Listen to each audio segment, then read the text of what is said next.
Hello students. आज class +2 unit number 2 current electricity के lecture number 9 में हमारा टॉपिक है मैक्सिमम पावर ट्रांसफ़र थ्योरम। पर उससे पहले हम कुछ प्रॉब्लम्स के बारे में बात करेंगे। जैसा कि आप देख रहे हो कि प्रॉब्लम नंबर 1 में a uniform wire of resistance capital R is shaped into a regular n sided polygon where n is even. ठीक है, तो एक वायर के साथ हमने एक पॉलीगन डिजाइन की। रेगुलर पॉलीगन मींस पॉलीगन की जो ईच साइड है उसकी लेंथ इक्वल है। तो एन साइडेड है और एन इवन नंबर है ना, तो जैसे हेक्सागन है, तो इस तरह से। तो अब यहां पर आपने क्या करना है कि हमने इक्विवेलेंट रेजिस्टेंस निकालनी है between the opposite corners of polygon and adjacent corners of polygon. तो सबसे पहले हम क्या नोट करेंगे कि अगर जो एन साइडेड पॉलीगन है तो उसकी टोटल रेजिस्टेंस अगर आर है तो एक साइड की क्या होगी, आर बाय एन।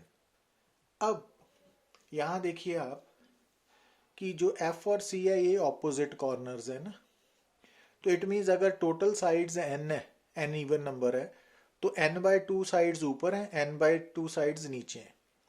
तो इट मीन्स जो आधी साइड्स ऊपर हैं आधी साइड्स नीचे हैं। तो अगर एन साइड की रेजिस्टेंस आर है तो एन बाय 2 साइड्स की रेजिस्टेंस क्या होगी, आर बाय 2। तो इट मीन्स एफ सी से ऊपर वाली साइड की रेजिस्टेंस आर बाय 2 है और नीचे वाली की है ना, तो इट मीन्स ऑपोजिट कॉर्नर में इक्विवेलेंट रेजिस्टेंस कितनी आएगी, आर बाय टू पैरेलल में है ना, तो R1 R2 over R1 plus R2 कर लेना है ना आपने। तो एक तो आपने ये इक्विवेलेंट रेजिस्टेंस निकालनी थी, दूसरी निकालनी है between adjacent corners of polygon. Adjacent mean साथ साथ, जैसे अगर ये पॉलीगन है तो ई और डी के बीच में या ए और बी के बीच में या ए और एफ के बीच में है ना, तो हम ई और डी को मान लेते हैं। अब ई और डी के बीच में तो सिर्फ एक ही साइड है, ठीक है, और ये कितनी साइड्स बची, n-1 साइड्स। तो अब क्योंकि रेजिस्टेंस पर unit side R by n है, तो इट मीन्स ई और डी के बीच में जो एक साइड है उसकी रेजिस्टेंस तो आर बाय एन है। अब यहाँ पे कुल कितनी साइड्स हैं, n-1 साइड्स। तो इनकी रेजिस्टेंस कैसे निकालोगे, आर बाय एन एक साइड की है तो इंटू n-1, तो ठीक। तो इट मीन्स ई और डी के ऊपर वाली ये रेजिस्टेंस क्या होगी, are by N into n-1, और नीचे वाली आर बाय एन है। अब ये अगेन दोनों पैरेलल में है, तो RP R1 into R2 over R1 plus R2 से हमने ये आंसर निकाल लेना है ना।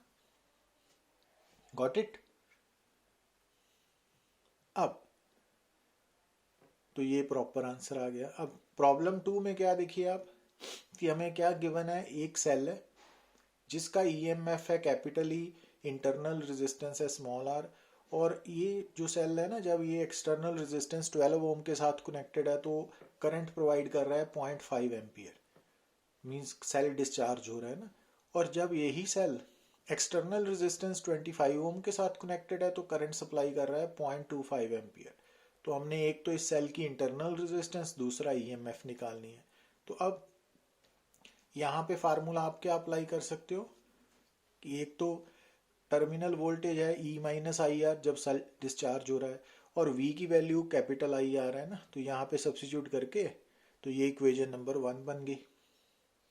और ऐसे ही इक्वेशन नंबर 2 बना ली हमने ना, 0.25 एम्पियर और 25 ओम के साथ। अब 1 और 2 दो इक्वेशंस है, दो ही अननोन है ई एंड आर, तो सॉल्व किया तो ई की वैल्यू 6.5 वोल्ट आई और स्मॉल आर की वैल्यू 1 ओम आ गई ना।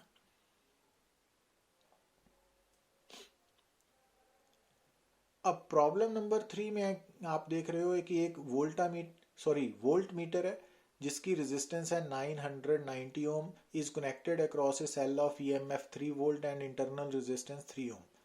Find the terminal potential difference of the cell and percentage error in the reading of voltmeter. अब जब आप किसी सेल के अक्रॉस वोल्ट मीटर कनेक्ट करोगे और वोल्ट मीटर की फाइनाइट रेजिस्टेंस है 990 ओम, तो ये volt meter basically external resistance का रोल प्ले करेगा ना। तो इट मीन्स जब आप किसी भी सेल के अक्रॉस एक्सटर्नल रेजिस्टेंस कनेक्ट करोगे तो जो टर्मिनल वोल्टेज है वो किसके बराबर होगी, ई माइनस आई आर है ना, ये वाला फार्मूला। और V is equal to capital I R है। तो अब इनको यूज करके आप V की वैल्यू निकाल सकते हो ना। तो V की value E over 1 plus small r by capital R है। यहाँ से 2.99 वोल्ट आ गई, ये टर्मिनल वोल्टेज आ गई। तो अब परसेंटेज एरर क्या आएगी, EMF minus terminal voltage means change in voltage over original voltage है EMF। तो E minus V by E into 100% कर लेना ना परसेंटेज में, तो ये आंसर आ जाएगा आपका। अब एक बात और जो आपने माइंड में रखनी है वो ये कि जब हम terminal voltage and EMF internal resistance of real cell के बीच में रिलेशन लिखते हैं, पर कब, जब सेल डिस्चार्ज हो रहा है, तो उसका रिलेशन इक्वेशन नंबर 1 है ना, V is equal to E minus I R. तो यहाँ पर अगर हम terminal voltage V and current I के बीच में ग्राफ प्लॉट करें तो ये एक्चुअली इक्वेशन नंबर 1 ना स्ट्रेट लाइन इक्वेशन है, y is equal to M X plus C. ठीक है, पर ये जो इसकी स्लोप जो है, VI ग्राफ की जो स्लोप है ना वो माइनस आर है। बेसिकली ये लाइन की स्लोप नेगेटिव है ना, negative slope is equal to minus R means इस लाइन की जो स्लोप का मैग्नीट्यूड है वो इंटरनल रेजिस्टेंस ऑफ सेल को डिनोट करेगा। और ये जो लाइन है ये करंट एक्सिस पे जो इसका पॉइंट ऑफ इंटरसेक्शन है वहां पे ये मैक्सिमम करंट को रिप्रेजेंट कर रही है, और वो E बाय स्मॉल आर है ना। तो किसी भी सर्किट में जो मैक्सिमम करंट कब होगा, जब एक्सटर्नल रेजिस्टेंस जीरो हो जाएगी, means E by small r है ना। और मैक्सिमम वोल्टेज कब होगी, टर्मिनल वोल्टेज EMF के इक्वल कब, जब एक्सटर्नल रेजिस्टेंस इनफाइनाइट होगी ना, तो करंट जीरो होगा।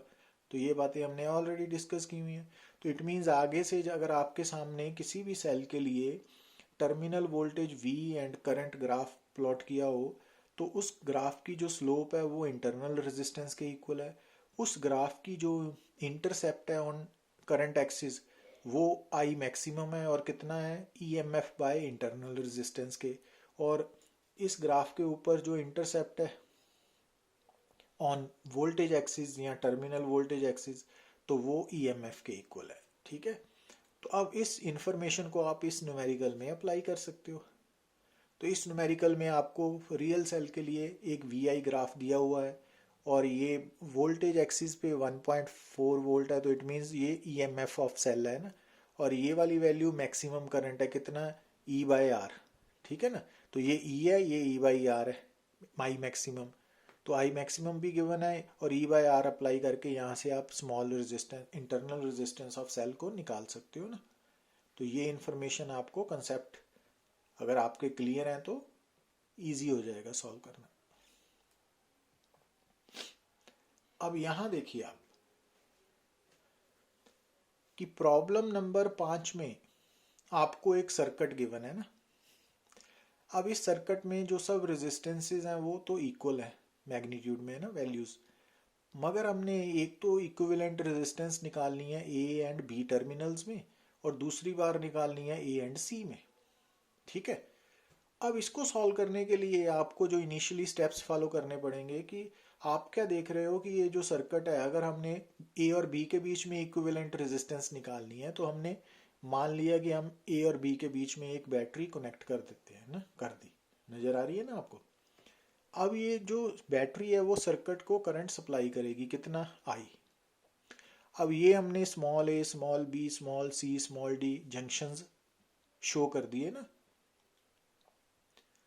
जंक्शंस वो पॉइंट्स है जहां पर 3 या 3 से ज्यादा रेजिस्टर्स मिल रहे हैं ना। अब आप यहाँ पे देखिए, अब अगर ये करंट आई ए जंक्शन पे पहुंचेगा तो ए के आगे दो रास्ते मिलेंगे इसको, तो ये करंट अपने आप को I1 I2 में डिवाइड कर लेगा ना। अब जो I2 करंट है जब ये जंक्शन डी पे पहुंचेगा, ठीक है, तो वहां पर ये अगेन इसको दो रास्ते मिलेंगे, एक राइट की तरफ एक लेफ्ट की तरफ।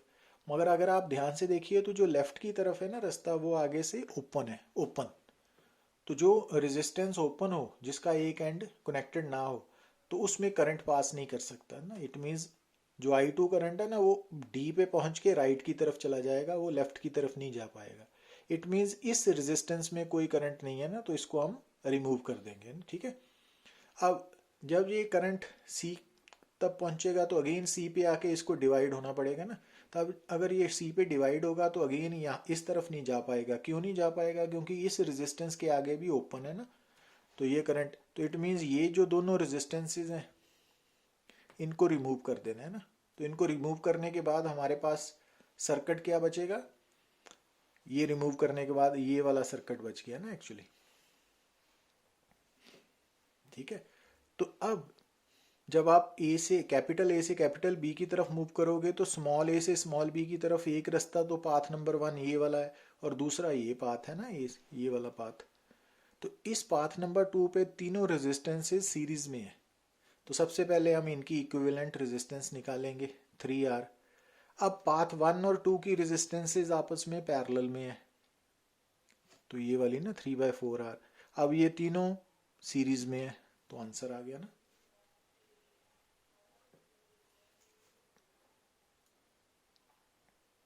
क्लियर? अब जैसे इसी केस में हमने इसी सर्किट में निकालना था equivalent resistance between A and C, तो ए एंड सी के केस में हमने क्या करना है कि बैटरी मान ली ए और सी के बीच में कनेक्टेड है। अब अगेन जो ये टर्मिनल्स नोट डाउन कर लिए ना, junctions A B C D, ये जंक्शंस शो कर दिए हमने। तो अब ये करंट यहाँ से आई जा रहा है ना, तो आई करंट ए पे पहुंच के डिवाइड होगा दो पार्ट्स में, I1 एंड I2। अब जो I2 करंट है जब डी पे पहुंचेगा, स्मॉल डी पे है ना जंक्शन पे, तो लेफ्ट की तरफ नहीं जा पाएगा, राइट की तरफ जाएगा। क्यों नहीं जाएगा लेफ्ट की तरफ? क्योंकि जो लेफ्ट वाली रेजिस्टेंस है वो ओपन है ना, तो इस कारण ये रिमूव हो जाएगी। अब जो I1 करंट जब बी पे पहुंचेगा तो इस रेजिस्टेंस की तरफ नहीं जा पाएगा जहां क्रॉस किया है ना, तो इट मीन्स इस केस में ये दोनों रेजिस्टेंसेस रिमूव कर देंगे ना, क्योंकि इनमें करंट ही नहीं है, तो इनकी कोई सिग्निफिकेंस नहीं है, ठीक है। तो इनको रिमूव करने पर ये सर्किट ये बचा ना, ये। और अब जब आप कैपिटल ए से कैपिटल सी की तरफ मूव कर रहे हो तो स्मॉल ए से स्मॉल सी के बीच में आपको दो रास्ते आएंगे ना, एक A B C वाला पाथ नंबर 1 और ये वाला पाथ नंबर 2। तो पाथ नंबर 1 में भी दो रेजिस्टेंस है, पाथ नंबर 2 में भी दो रेजिस्टेंसेज है, सीरीज में है। तो R और R 2R, R और R 2R। अब ये दोनों पाथ्स पैरेलल में है, तो R और तीनों फिर सीरीज में है। Got it?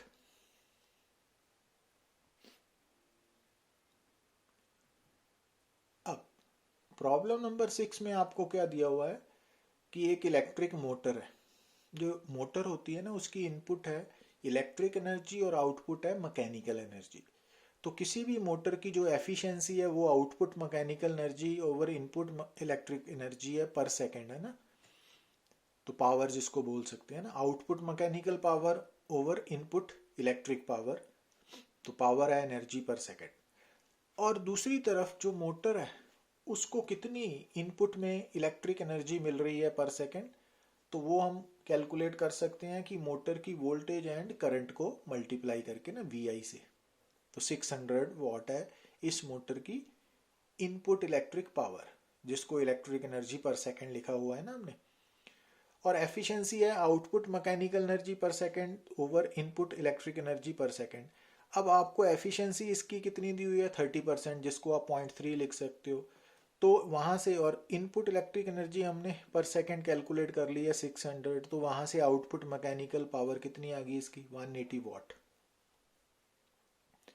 अब इस मोटर को टोटल पावर मिल रही है इलेक्ट्रिक पावर 600 वाट, उसमें से सिर्फ ये 180 वॉट को ही मैकेनिकल पावर में कन्वर्ट कर पा रही है ना। तो इट मीन्स जो डिफरेंस है वो हीट बन रही है, तो वो हीट पावर है ना, हीट पर सेकंड, तो 420 वाट। अब हीट का फार्मूला पर सेकंड क्या होता है? I²R। तो आपको मोटर की रेजिस्टेंस जो है वो मिल जाएगी यहाँ से, R I गिवन है ना आपको।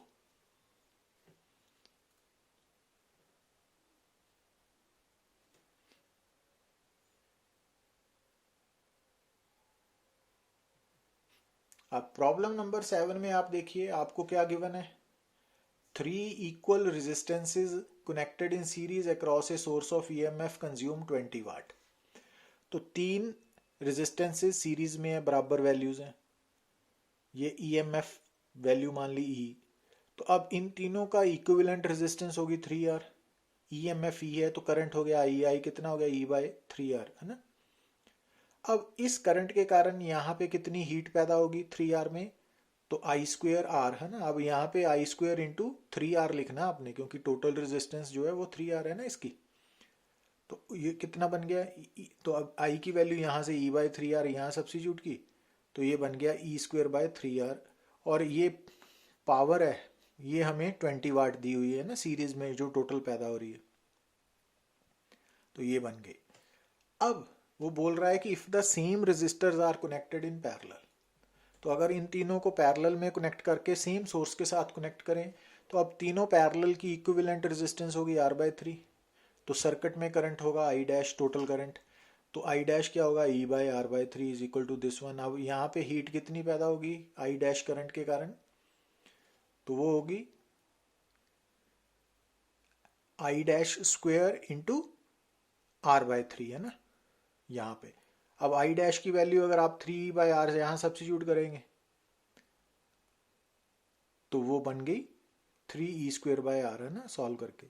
अब ये पावर निकालनी है आपको। यहाँ से PS की वैल्यू दी है ना, अगर हम इक्वेशन 1 को 2 के साथ डिवाइड करें या 2 को 1 के साथ डिवाइड करें, तो ये power in parallel power in series, वो 9 आ गई ना रेशो। अब PS 20 दी है, तो it means power in parallel 180 वाट होगी ना। Got it. अब यहां देखिए आप प्रॉब्लम नंबर 8 को, कि फाइंड द हीट डेवलप्ड पर मिनट। तो इस सर्किट में heat develop in each resistor calculate करनी है। टाइम 1 मिनट मीन 60 सेकेंड दिया हुआ है ना। तो सबसे पहले तो हम हर रजिस्टर के थ्रू कितना करंट पास हो रहा है वो कैलकुलेट करें ना। तो सबसे पहले आप नोट करें कि R1 R2 पैरेलल में है ना, तो इनकी इक्विवेलेंट रेजिस्टेंस 2 ओम आ गई। अब जो RP और R3 हैं ये सीरीज में है, तो इट मीन्स सबसे पहले तो हम इस सर्किट की टोटल रेजिस्टेंस निकाली 3 ओम, टोटल वोल्टेज है 12 वोल्ट, यहाँ से हम करंट निकालेंगे ना इसका, तो टोटल करंट आ गया 4 एम्पियर है ना। Total EMF over total resistance. अब ये जो करंट है वो R3 में फ्लो कर रहा है, बट अगर हम वापस जा रहे हैं ना, तो आप देखिए कि ये जो I करंट है वो R1 R2 में डिवाइड हो रहा है ना यहाँ पे। तो यहाँ पे आपको करंट डिस्ट्रीब्यूटिव लॉ मालूम होना चाहिए कि अगर दो रेजिस्टर्स पैरेलल में है, तो अगर उनको उस पैरेलल सर्किट को टोटल करंट I मिल रहा है, तो I1 I2 की वैल्यू कैसे निकालते हैं, तो I टोटल करंट इंटू जो जिस आर्म में जिस पार्ट में आपने करंट निकालना है उसके सामने वाले पाथ की resistance R2 over total resistance of both the paths है ना। ये वाले फार्मूले हमने किए हुए हैं। तो आपको I की वैल्यू मालूम ही है 4 एम्पियर, R1 R2 भी मालूम है आपको, गिवन है, तो आप I1 I2 निकाल सकते हो। मींस ये डिस्ट्रीब्यूटिव लॉ की समझ होगी तो आप अप्लाई कर सकते हो ना। तो वो हमने प्रीवियस लेक्चर में डिस्कस किया हुआ है। तो अब आपको हर रजिस्टर में करंट मालूम हो गया, और टाइम कितना दिया हुआ है 1 मिनट मीन 60 सेकेंड। तो आप R1 में हीट निकाल सकते हो I1² R1 इंटू T है ना, तो I² RT वाला फार्मूला लगा के।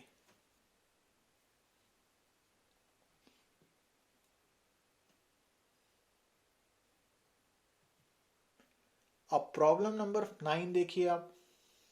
इसमें क्या गिवन है कि एक सेल है, sends a current through a resistor R1 for time t. Next, the same cell sends current through another resistance R2 for the same time t. तो एक सेल पहली बार R1 के साथ कनेक्टेड है, दूसरी बार R2 के साथ है ना। तो सेम टाइम के लिए दोनों में करंट भेज रहा है, तो दोनों में जो हीट पैदा हो रही है ना एक्सटर्नल रेजिस्टेंसेस में, वो सेम है। तो अब हमने इंटरनल रेजिस्टेंस निकालनी है सेल की। तो जैसे ये कि मान लीजिए कि सेल की EMF तो कैपिटल E है, इंटरनल रेजिस्टेंस स्मॉल r है, और एक्सटर्नल रेजिस्टेंस R1 में कितना करंट भेज रहा है E/r plus R1, total EMF over total resistance. अब यहाँ R1 में हीट कितनी होगी I1² into R1 into T। अब I1 की वैल्यू यहाँ से यहाँ सब्स्टिट्यूट की तो H1 का ये फार्मूला बन गया ना, ये वाला। अब R1 रेजिस्टेंस की जगह कौन सी रेजिस्टेंस अब कनेक्ट कर दी गई, R2 वाली है ना। तो अब करंट भी चेंज हो जाएगा, टोटल EMF E और total resistance small r plus R2। अब हीट यहाँ पे कितनी पैदा होगी, I2 स्क्वेयर इंटू R2T। अब I2 की वैल्यू यहाँ से यहाँ सब्स्टिट्यूट करें तो ये फार्मूला तैयार हो गया ना। अब H1 और H2 की वैल्यूज आपको गिवन इक्वल है, ये गिवन है स्टेटमेंट में, आप पढ़िए। तो अगर आप इन दोनों इक्वेशंस को इक्वेट करके क्रॉस मल्टीप्लाई करके सॉल्व करोगे तो आप स्मॉल r की वैल्यू कितनी निकाल पाओगे, रूट R1 इंटू R2।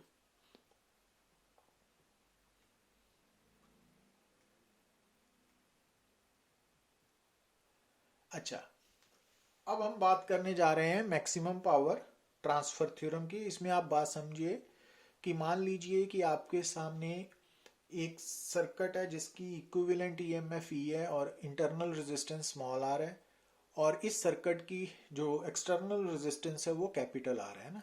तो इस सर्किट में कितना करंट होगा, total EMF by total resistance. अब टोटल रेजिस्टेंस कैसे निकालते हैं, total external resistance plus total internal resistance, तो इक्वेशन नंबर 1। अब इस सर्किट को, ये जो बैटरी है सोर्स ऑफ ईएमएफ है, ये कितनी इलेक्ट्रिक पावर सप्लाई कर रही है, तो वो होती है सेल का EMF into total current in the circuit. तो E इंटू आई, और I की वैल्यू इक्वेशन नंबर 1 से सब्स्टिट्यूट की तो ये बन गया ना।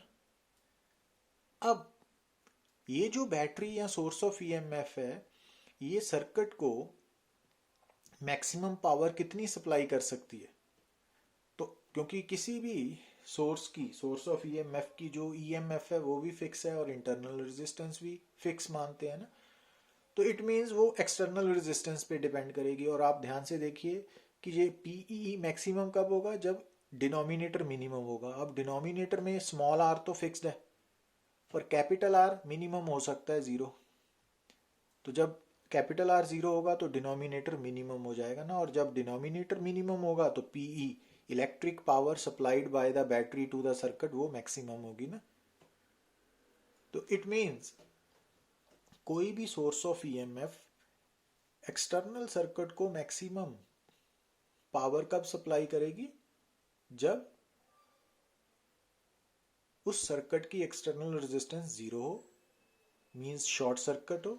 और कितनी होगी मैक्सिमम पावर, वो आपके सामने ये फार्मूला है ना। तो ये तो बात हुई कि सोर्स ऑफ ईएमएफ। अब एक्सटर्नल रेजिस्टेंस में मैक्सिमम पावर कब होगी ना, अब ये दोनों केसेस अलग हैं। पहला केस था कि जो सोर्स ऑफ ईएमएफ है वो सर्किट को कब, किस कंडीशन में मैक्सिमम पावर सप्लाई करेगी और कितनी करेगी ना, तो वो इक्वेशन नंबर 3 है, maximum power supplied by the battery, और कब है, जब एक्सटर्नल रेजिस्टेंस 0 है। पर अब बात करने जा रहे हैं कि जो एक्सटर्नल रेजिस्टेंस है उसमें हीट मैक्सिमम कब पैदा होगी ना, थर्मल पावर मैक्सिमम कब होगी। अब thermal power in external resistance कैसे निकालोगे आप, power is equal to I square into R. अब आई की वैल्यू इक्वेशन नंबर 1 से सब्स्टिट्यूट की तो ये बन गई ना। अब डिनोमिनेटर में क्या है, capital R plus small R square whole square है ना। तो अब इसको हम यहाँ आइडेंटिटी यूज करते हैं, R plus small R whole square को हम capital R minus small R whole square plus 4 capital R into small R लिख सकते हैं ना। ठीक है। अब p को मैक्सिमम करने के लिए हमें डिनोमिनेटर को क्या करना पड़ेगा, मिनिमम। अब डिनोमिनेटर मिनिमम कब होगा, जब ये स्क्वायर वाली टर्म 0 होगी ना। अब जब स्क्वायर वाली ये वाली डिनोमिनेटर में टर्म 0 होगी मिनिमम, तो पावर मैक्सिमम होगी।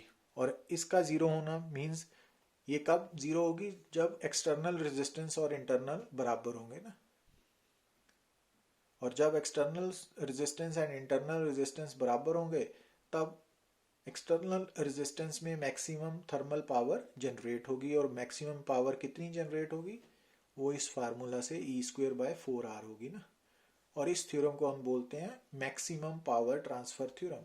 अब जो इक्वेशन नंबर 6 है ये मैक्सिमम पावर ट्रांसफर थ्योरम है ना।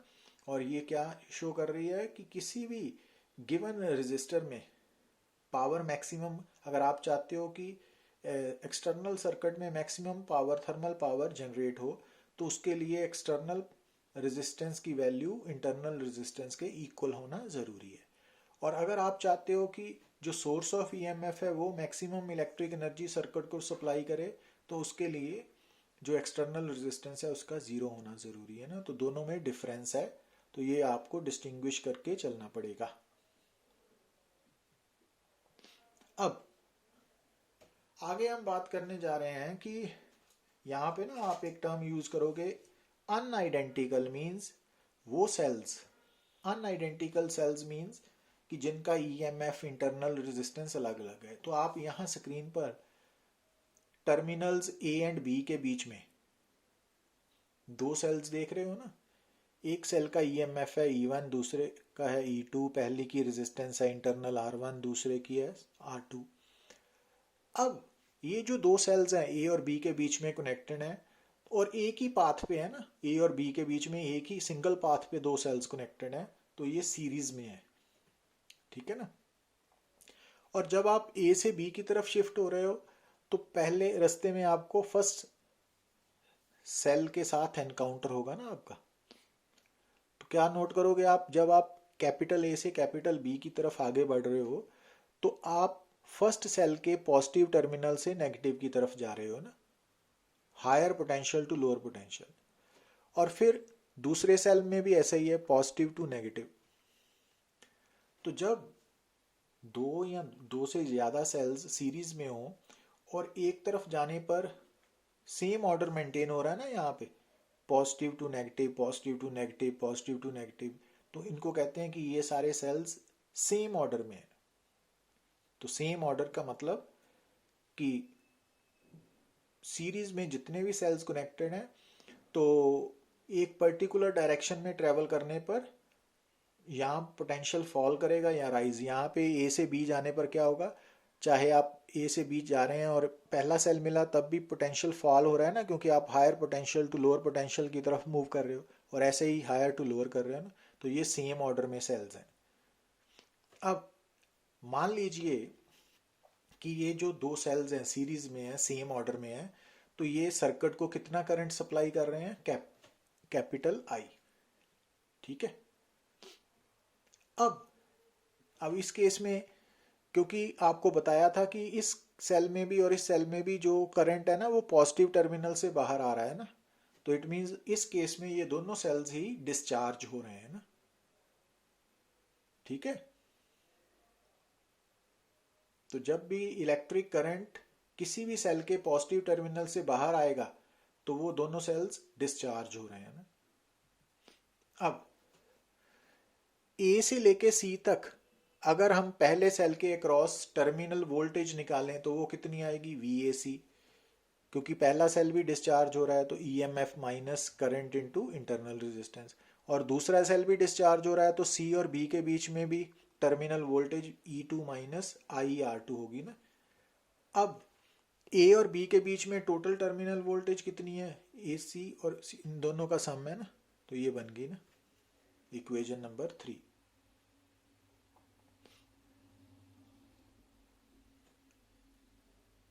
अब अगर हम मान लें कि हमने ए और बी के बीच में एक सिंगल सेल अप्लाई किया है ना, तो जिसकी EMF E इक्विवेलेंट है और इंटरनल रेजिस्टेंस R इक्विवेलेंट है, तो ये सिंगल सेल इन दो सीरीज में कनेक्टेड सेल्स के इक्विवेलेंट कब होगा, कि अगर ये सिंगल सेल भी सेम करंट I सप्लाई करेगा ना। तो अब इस सिंगल सेल के केस में टर्मिनल वोल्टेज कितनी होगी ए और बी के बीच में, E equivalent minus I into R equivalent, equation number 4। अब अगर आप 3 और 4 को इक्वेट करो तो VAB ये बराबर कब होंगे, जब E1 plus E2 E equivalent के बराबर होगी और R1 plus R2 R equivalent के ना।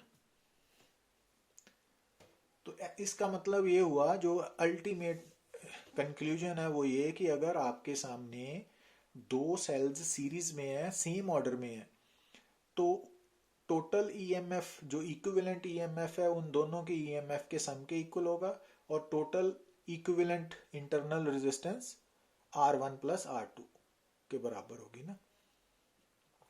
अब यहाँ देखिए आप, अब यहाँ भी आपको ए और बी के बीच में ना दो सेल्स नजर आ रहे हैं, पर ये ऑपोजिट ऑर्डर में है। क्यों? क्योंकि जब आप यहाँ ए से बी की तरफ मूव कर रहे हो तो पहले सेल के केस में आप मूव कर रहे हो हायर टू लोअर, पर दूसरे के केस में आप मूव कर रहे हो लोअर टू हायर। तो इट मीन्स ये और ये ऑपोजिट ऑर्डर में कनेक्टेड है ना। तो आपको समझ होनी चाहिए कि कौन से सेल सीरीज सेम ऑर्डर में है, कौन ऑपोजिट में है। ठीक है। अब मान लीजिए कि हमने करंट की डायरेक्शन, टोटल करंट की डायरेक्शन जो डायग्राम में है वो शो कर दी ना रेड कलर के साथ। तो अब ये जो सेल है ना, इसमें करंट बाहर की तरफ आ रहा है ना पॉजिटिव से, तो ये डिस्चार्ज हो रहा है। मगर इस केस में आप देखिए कि जो करंट है वो पॉजिटिव टर्मिनल में सेल के अंदर जा रहा है ना, ये एरो। तो ये सेल चार्ज हो रहा है। तो यहाँ पे दोनों सेल्स जो है ना उनकी कंडीशन बदल गई। पहला सेल यहाँ पे करंट के अकॉर्डिंगली डिस्चार्ज हो रहा है, दूसरा सेल चार्ज हो रहा है ना। ठीक है। तो अब पहले सेल के अक्रॉस टर्मिनल वोल्टेज कितनी होगी? E1 minus I are one है ना। तो दूसरे सेल के अक्रॉस क्या होगी? आपको याद रखना पड़ेगा कि अगर कोई सेल डिस्चार्ज हो रहा है तो उसकी टर्मिनल वोल्टेज होती है EMF माइनस आई आर, और अगर वो रिचार्ज हो रहा है या चार्ज हो रहा है तो फिर EMF प्लस आई आर। तो इट मीन्स इस केस में जो टर्मिनल वोल्टेज है ना वो E2 plus I R to होगी ना। अब यहाँ बाहर माइनस क्यों लिखा ब्रैकेट के बाहर? क्योंकि इस सेल के और इस सेल के केस में ऑपोजिट ऑर्डर है ना। तो यहाँ ए से सी की तरफ जाने पर पोटेंशियल कम होगा और यहाँ पे सी से बी की तरफ जाने से पोटेंशियल बढ़ेगा ना। तो इस कारण ये नेगेटिव है, उलट है ना। तो यहाँ अंदर प्लस क्यों लिखा? क्योंकि ये चार्ज हो रहा है। और बाहर नेगेटिव क्यों लिखा ब्रैकेट के बाहर? क्योंकि इस यहाँ सी से बी की तरफ जाने से पोटेंशियल कम होगा ना, सॉरी बढ़ेगा। तो अब टोटल पोटेंशियल डिफरेंस क्या है? A C plus V C V. अब यहाँ वैल्यू सब्सिट्यूट कर दी, सॉल्व किया तो ये बन गया ना।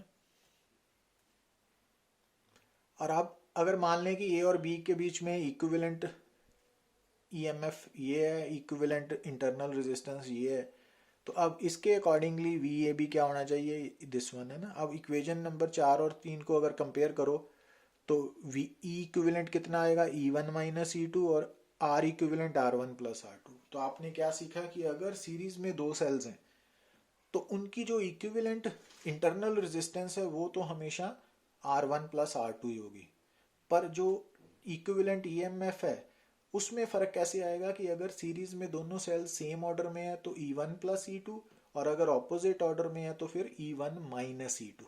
ठीक है ना। बड़े वाले से छोटे वाला माइनस कर देते हैं ना यूजुअली ऐसी। अब अगर मान लीजिए कि आपके सामने दो गिवन पॉइंट्स ए और बी के बीच में दो से ज्यादा सेल्स हैं। ठीक है। अब ए से बी की तरफ जाओगे तो ये सेम ऑर्डर में है बट ये ऑपोजिट ऑर्डर में है ना। तो जब इनका ईएमएफ प्लस होगा और इनका माइनस होके टोटल ईएमएफ बनेगा ना इक्विवेलेंट। पर इंटरनल रेजिस्टेंस सीरीज में हमेशा सम अप ही होगी। तो उसमें चाहे सेल ऑपोजिट ऑर्डर में है चाहे सेम ऑर्डर में है ना, क्योंकि रेजिस्टेंस हमेशा पॉजिटिव होगी ना, वो नेगेटिव नहीं होती। अब मान लीजिए कि आपके सामने जो सेल्स हैं वो आइडेंटिकल्स हैं। आइडेंटिकल मींस उनका ईएमएफ भी इक्वल है और इंटरनल रेजिस्टेंस भी सेम है ना। तो आपको सामने कितने सेल्स नजर आ रहे हैं? ए और बी के बीच में 5, और ये पांचों ही सेल्स आइडेंटिकल्स हैं और ये पांचों ही सेल्स जो है ना वो सीरीज में है। तो अब इनकी इक्विवेलेंट कैसे निकालोगे? एक तो आपको फार्मूला मालूम है कि ये प्लस है, प्लस प्लस, और ये ऑपोजिट है ना, ये दोनों माइनस माइनस हो गए तो ई बन गई। और ई आर इक्विवेलेंट कैसे निकलेगी? वो तो 5R हो जाएगी ना। तो अब यहाँ ध्यान से देखिए कि एक फार्मूला लिखने जा रहे हैं कि यहाँ पर कुल कितने सेल सीरीज में है? आइडेंटिकल 5, और हर सेल की ईएमएफ कितनी है? ई। और ऑपोजिट ऑर्डर में कितने सेल्स हैं? 2। 5 टोटल 5 हैं, उसमें से 2 ऑपोजिट ऑर्डर में कनेक्टेड है ना सीरीज में, आइडेंटिकल सेल्स। तो इनकी total equivalent resistance sorry EMF कितना आया? Capital E. जो अकेले अकेले के साथ निकाला। अब इसको आप ऐसे भी निकाल सकते हो ना कि आप जितने टोटल नंबर ऑफ सेल्स हैं सीरीज में आइडेंटिकल, तो उस नंबर को आप EMF ऑफ ईच सेल के साथ मल्टीप्लाई करिए 5e माइनस ट्वाइस 2, ये ट्वाइस है और ये 2 कौन सा है, जो ऑपोजिट ऑर्डर का नंबर है ना, इनटू ई। तो इससे भी सेम रिजल्ट आ रहा है ना। अब यहां देखिए आप, यहां कितने सेल्स हैं 6, तो आप अकेले अकेले सेल को कंसिडर करके टोटल इक्विवेलेंट रेजिस्टेंस निकालिए। तो अब सीरीज में इक्विवेलेंट इंटरनल रेजिस्टेंस क्या होगी, 6R, दिस वन। और इक्विवेलेंट EMF कितना होगा अकेले अकेले का, ये plus plus plus plus plus minus, तो 5 प्लस हैं और 1 माइनस है, तो 4E आ जाएगा ना। पर अब जैसा मैंने बताया, एक फार्मूला ये भी है ना कि आप पहले total number of identical cells in series count कीजिए, यहाँ पे 6 हैं। अब total number of opposite order cells count कीजिए, वो एक ही है। तो आप इक्विवेलेंट EMF कैसे निकाल सकते हो, total number of cells in series into EMF E minus twice 2 into number of cells in opposite order into E, तो 4E अगेन उससे भी ये सेम आ रहा है ना। तो ये जनरल फार्मूला बनने जा रहा है। तो ये रिजल्ट बड़ा इंपॉर्टेंट है, इसको नहीं भूलना कि अगर आपके सामने सीरीज में capital N number of identical sales हैं, हर सेल की EMF कैपिटल E है, हर सेल की इंटरनल रेजिस्टेंस स्मॉल r है, तो इक्विवेलेंट रेजिस्टेंस तो इंटरनल रेजिस्टेंस तो NR हो जाएगी ना। पर जो इक्विवेलेंट EMF है वो कैसे निकालोगे, total number of cells in series into E minus twice of the number of cells in opposite order into E। ठीक है ना ये वाला फार्मूला, तो ये नहीं भूलना, बड़ा इंपॉर्टेंट है। तो थैंक यू वेरी मच।